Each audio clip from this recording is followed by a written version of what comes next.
श्रियकान्ताय कल्याणनिधये निधयेऽर्थिनाम् श्रीवेङ्कटनिवासाय श्रीनिवासाय मङ्गलम्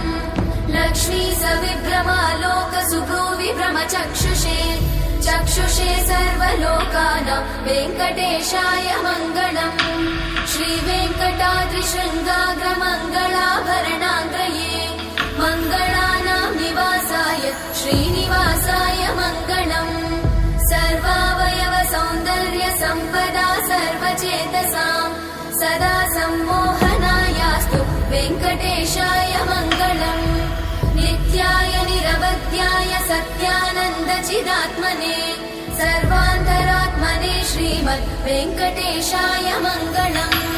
स्वतः सर्वविदे सर्वशक्तये सर्वशेषिने